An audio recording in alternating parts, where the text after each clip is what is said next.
Oh god, this is 8 minutes. Alright, folks. And of course, this is only in one of my ears. Classic. Hello everyone. Welcome to Parent-Aware, where we provide parents with information they can use. Okay, this guy, like, this is a really bad take. If I were to start my first sentence with "Welcome to Parent-Aware," you know what I would do? I would just say, alright, let's do another take.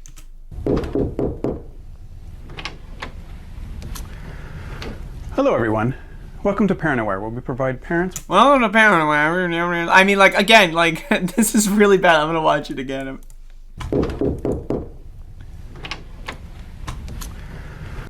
Hello everyone. Welcome to Parent-Aware, where we provide parents with information they can use to keep their kids safe. I'm Sergeant Brian Gunsley with the Orange County Sheriff's Department, and today I'm going to show you how to search your child's room. The first step is to remove the child, or the teenager in this case, from the room. You don't want them in the room because their protests may distract you from doing a thorough search. Hey pal, gonna need you to leave the room. Thanks, we'll talk later. What the fuck? Oh no. Wait. Both of my ears are working? It's important to search your child's room every once in a while, like I would say about every 6 months. Okay, so let me get this straight. So the mic only works in one of my ears, but the rest of the audio works on both. So what they had here is a situation where they're like, oh fuck, the mic fucked up.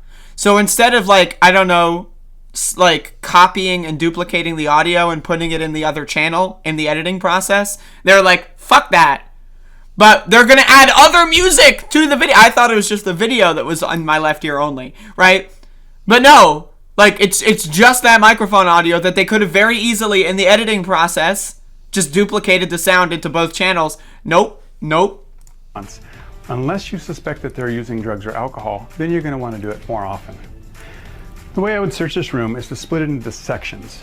So this would be my first section to do, and then another section would be maybe this area right here, and then the closet. The music is good. This bed, and then probably anything that's on the floor. So what I recommend is to start searching from top to bottom and then left to right. So here I would start just searching in this plant, and then go across to the right, and then we'll search into whatever containers that are here. Always want to look inside the containers and inspect things thoroughly. See, here we have a container with, looks like a place for someone to hide something, so I'm going to hang on to that. Certainly want to talk about that in a little bit. But there's nothing in there, you didn't find anything. Just kind of look through everything. When it comes to books, you just want to search through all the pages and just see if you see anything. Here we have a picture, it looks like, of a child with a gun to their head. This may indicate that they're thinking about committing suicide. So that's something that we want to talk about with our child. Folks, I know, I just want to let everyone know, you know this if you watch my show, I've tried to kill myself before. Now, on the list of things that I have done in the preceding moments to attempting suicide, drawing a picture of myself with a gun pointed at my head and hiding it in a book in my bedroom is never on the list. It's never been on the list. I mean, I'm just letting you know. That is clearly something that has been done. And let's assume I did draw that. I would throw it away instantly. I wouldn't hide it in a book. You know, like, there's so much wrong with this. I mean...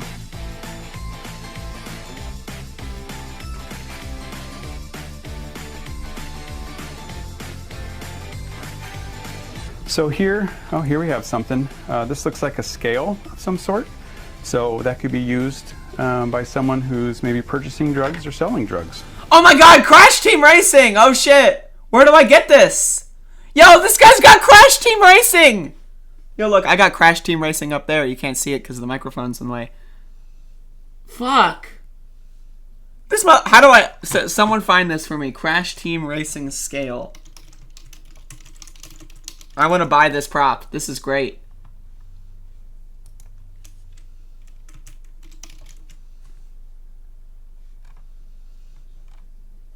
Someone help me find this. I love PS1. Look, I got a whole PS1 collection. Yo, this sheriff would love to go through my PS1 collection. You have no idea what's hidden in my PS1 games. That's amazing. Yo, who would have thunk? CTR. Drugs.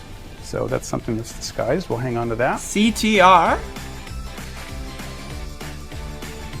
Now here's something that looks like a container of some sort. Let me see what's inside. We have hidden in here, we have some, looks like marijuana. So I am going to hang on to this. We're going to have a little talk about that. Marijuana? This is a concern because some teens use this to get high. They can use this as a huffing device. So if you have dust off or any type of computer duster in the room, we want to remove that because that could be used as something dangerous and that could be deadly.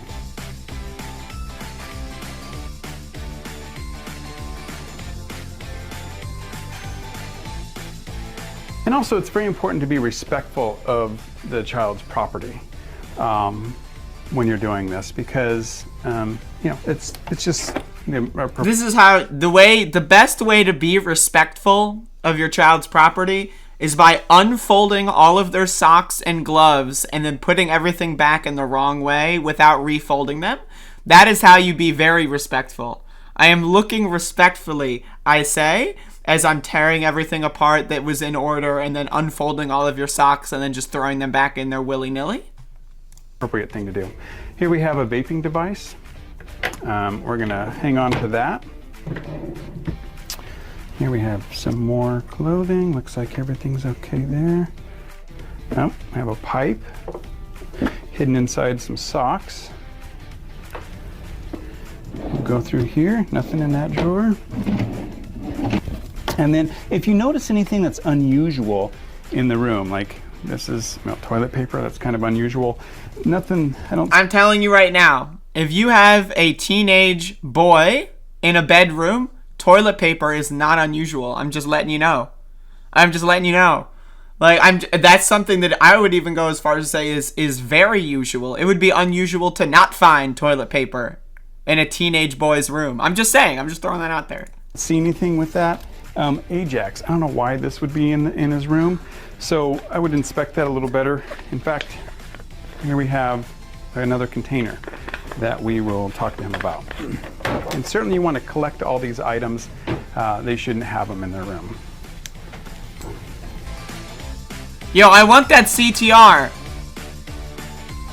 Someone get me that Crash Team Racing scale. I would use the fuck out of that. I'm not even joking. If someone can hunt that down, no matter the price, send me the link and I'll buy it because I want it right now. And here I have a couple of little baggies. It looks like they may have had some drugs in them or something at some point. So that's another indicator.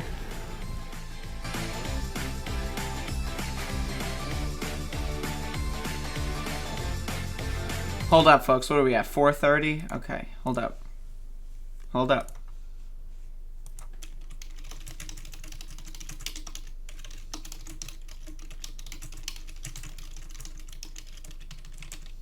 All right, I put out the call, folks.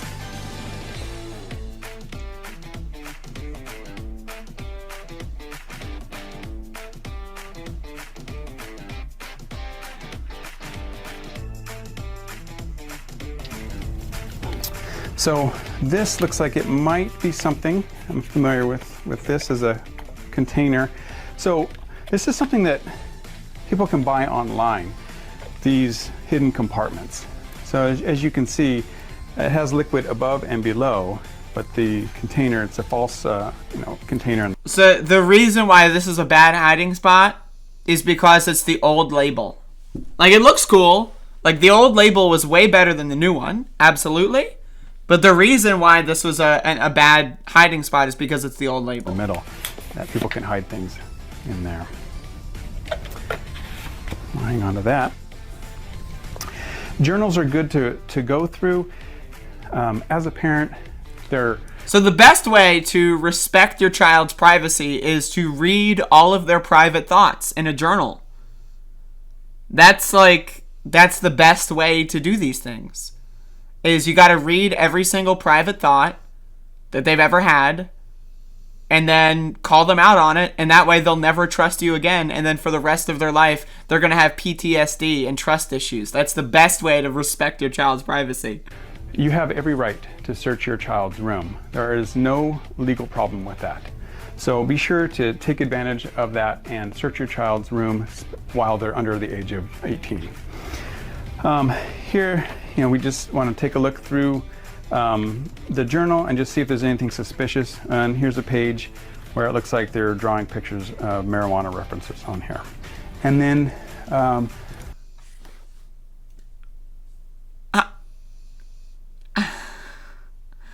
folks, the best way to respect your child's privacy is by looking through their diary. That's how you do it. Like that's super respectful. Usually just go through the bed. You can remove the sheets and all the bedding and just take a look at the mattress. Make sure the mattress doesn't have any openings in it where someone could put or hide something in here. Oh, here's some more pill bottles, and that may match up with the pills that we found here. So that's good to have. We'll need to find out more about that. And then you want to search underneath, and we have Budweiser found underneath here. Okay, so the last area that you want to search is now everything that's on the floor. So we have here some clothing that's on the ground, and we'll just go through some clothing. Of course, the pockets always is where you're going to find stuff. So these are indicators that, they may be using drugs. And then, of course, the backpack. Now, the best time to probably do a search is when your child is at school. Do the search of the room, and then when they come home, finish that search up by checking the backpack. And can also have them remove, especially if you found all this, you're going to want to have them remove anything that's in their pockets, and you want to check the backpack. And so in here, we're finding a few more items. This is a vape device. Let's see.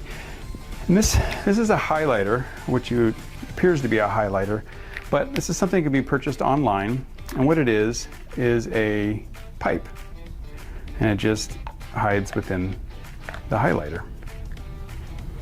Yeah, I'm gonna be honest, this video is giving me a lot of really good ideas. Like, this is, like, that's good. That's good. A pipe highlighter? That's good as hell. The CTR, now again, okay, so I've learned a lot from this video. 1, the CTR fucking scale. You just can't beat that. That's just too good. 2, the pipe highlighter. This is like actually some really good, this is very informative. So when you're searching, you want to definitely go through everything very carefully and inspect things closely, just in case your child has something like this hidden in there. You're going to want to find it.